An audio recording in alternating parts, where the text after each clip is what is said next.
kabar hari ini? Semoga kita tetap semangat ya dalam pelajaran pada hari ini. Oke, silakan ketua kelas memimpin doa terlebih dahulu. Baiklah teman-teman, sebelum kita mulai pelajaran pada pagi hari ini, marilah kita berdoa sesuai kepercayaan masing-masing. Doa dimulai.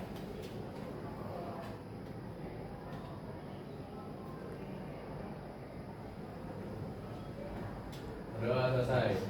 Memberi salam. Assalamualaikum warahmatullahi wabarakatuh. Oke, sebelum mulai pelajaran, Bapak absen terlebih dahulu ya. Aprilia Koil, Alvaro Akmal, Alvito, Baik Pak. Anissa Nur Soleha, Anjani Ayu Indri, Askal Ardika Wira.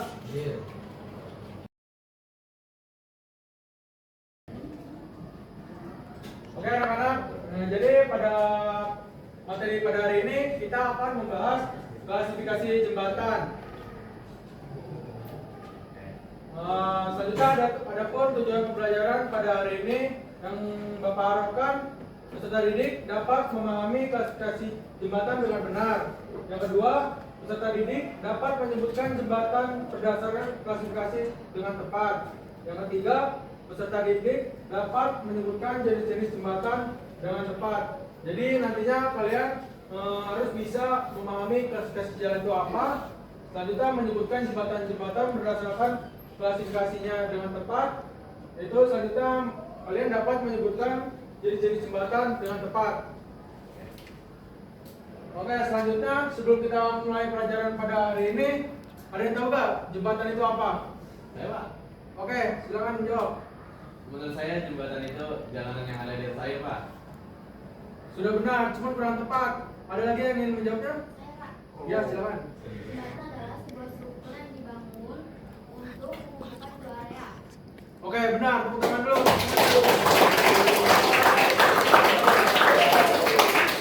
Jadi jembatan itu sebuah struktur yang dibangun untuk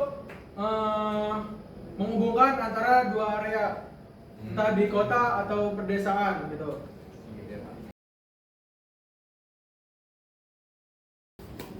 Oke, materi pertama itu ada penjelasan jembatan.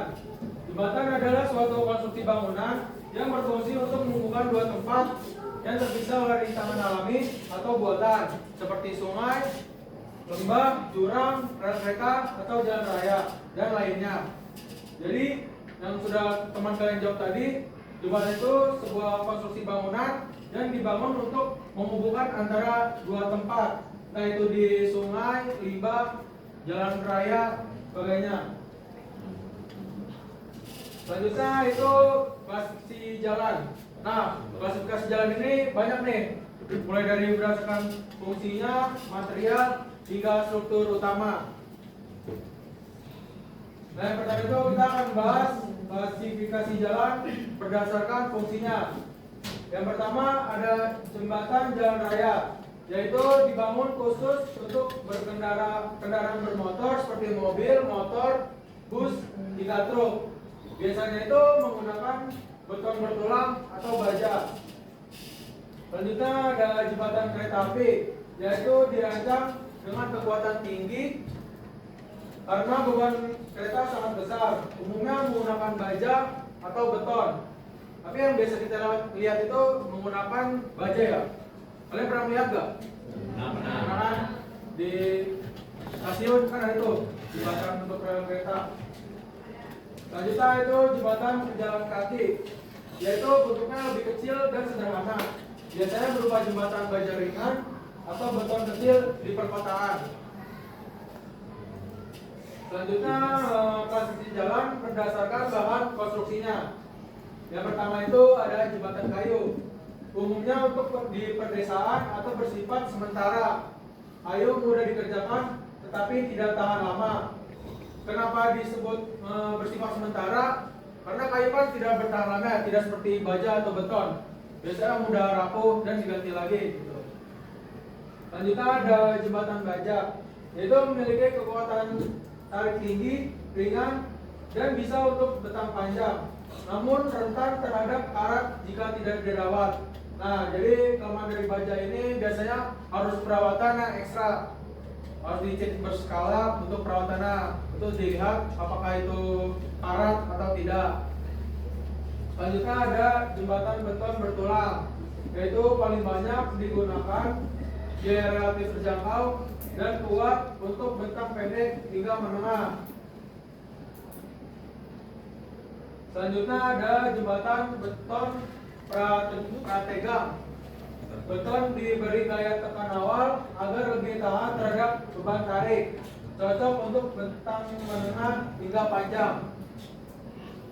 Selanjutnya itu ada jembatan komposit atau mix beton sama baja, menggabungkan kelebihan beton atau tahan tekan dan baja itu tahan tarik. Banyak dipakai untuk jalan tol dan jembatan besar. Selanjutnya ada jembatan, klasifikasi jembatan berdasarkan sistem struktur utama. Yang pertama itu ada jembatan gelagar. Jembatan gelagar ini paling sederhana di antara jembatan-jembatan lain karena terdiri dari balok mendatar yang ditumbuk pada pilar, umumnya untuk bentang pendek. Yang kedua itu ada jembatan rangka, menggunakan susunan rangka batang segitiga, kuat, dan efisien menyalurkan beban. Nah, jembatan rangka ini banyak jenis-jenisnya, nanti di akhir kita akan bahasnya. Selanjutnya ada jembatan melengkung, menggunakan struktur melengkung yang menyalurkan gaya tekan ke tumpuan, bentuknya estetis dan kuat. Pada materi sampai sini, apakah ada yang bertanya? Saya Pak, Ya, silakan. mengapa jembatan kereta api itu menggunakan rangka baja? Oke, pertanyaan bagus. Waktu yang kemana? Jadi mengapa kereta itu biasa menggunakan rangka baja ya? Ya. Jadi kereta itu bukan hanya menggunakan rangka baja aja, ada yang menggunakan rangka beton juga. Nah, dapat lihat dari posisi kereta itu untuk melintasnya apakah di perkotaan atau di pedesaan. Nah, biasanya kan ada yang di pedesaan kayak untuk kereta jarak jauh ya. Nah, itu karena biar lebih mudah dibuatnya atau dibangunnya, biasanya menggunakan rangka baja dan lebih kuat juga, lebih elastis juga. Nah, kalau di perkotaan ada tuh MRT, LRT, ya kan, KRL. Nah, itu kan di perkotaan ya. Biasanya itu menggunakan jembatan beton. Tuh pertanyaannya, jawabannya? Tuh, waktu untuk mana?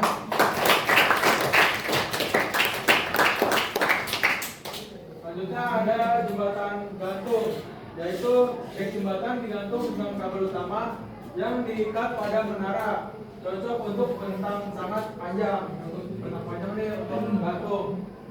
Biasanya di mana jembatan gantung? Di kampung saya Pak. Nah, ya benar, di perkampungan ataupun pedesaan. Selanjutnya ada jembatan kabel, yaitu dek ditopang langsung oleh kabel di menara, lebih modern daripada jembatan gantung.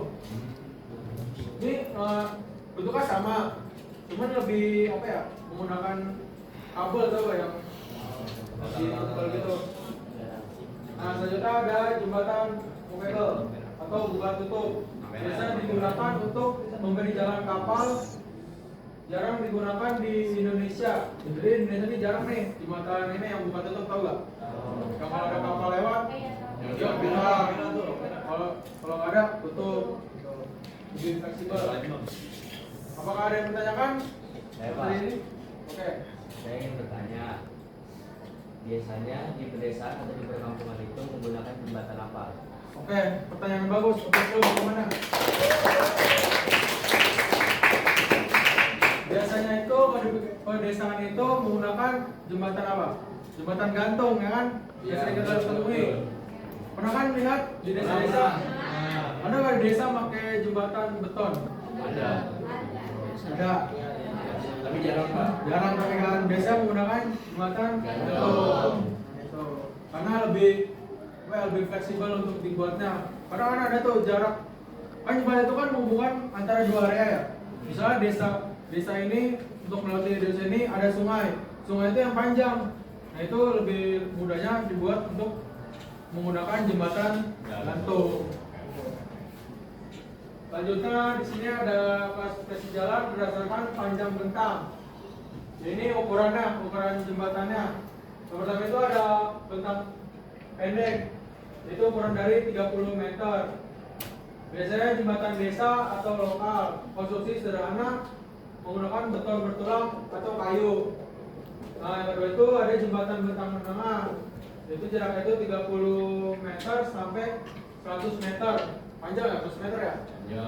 Nah, itu menggunakan beton prategang atau baja. Biasanya digunakan di jalan raya dan di perkotaan.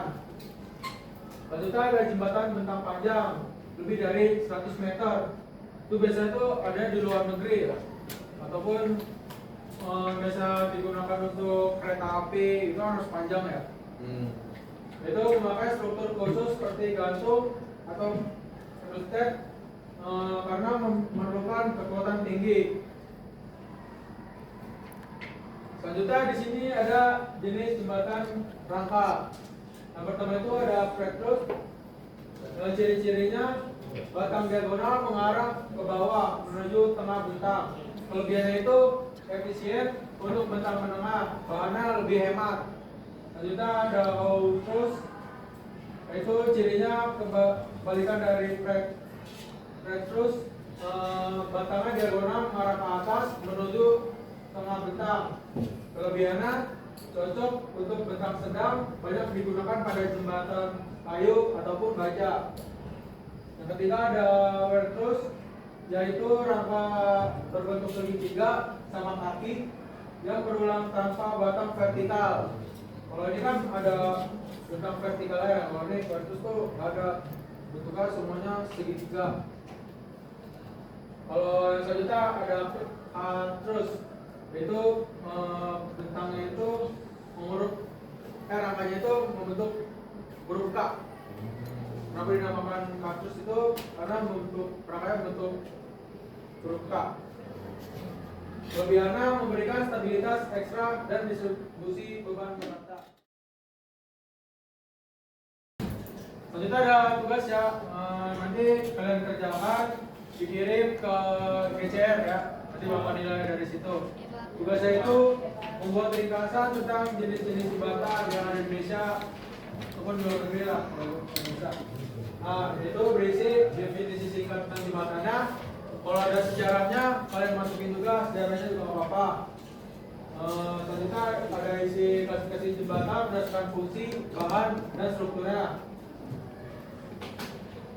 Selanjutnya dibuat gambar sketsa ya, sederhana jembatannya, biar bapak bisa tahu itu jembatan apa. Oke? Tanya nggak untuk tugas hari ini? Dikerjakan sekarang, kalau waktu yang nggak selesai nanti lanjut di rumah, nanti dikirim ke GCR. Baik, Kak.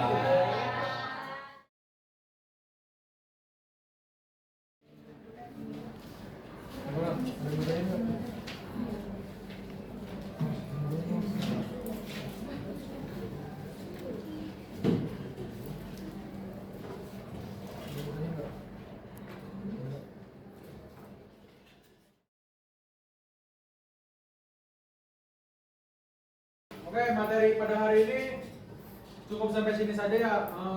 Apakah ada yang ingin menyimpulkan nggak? Tadi kita sudah belajar apa aja?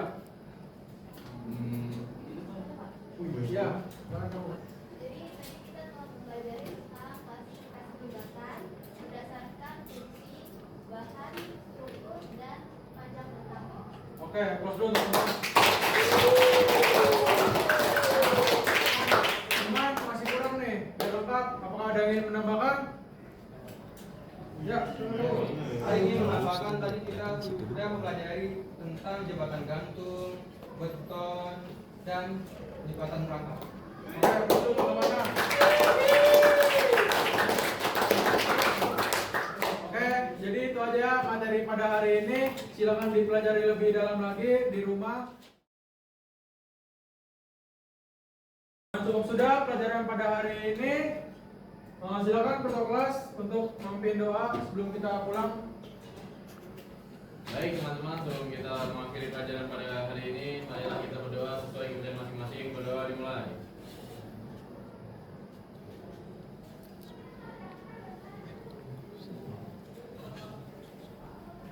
Berdoa selesai. Memberi salam.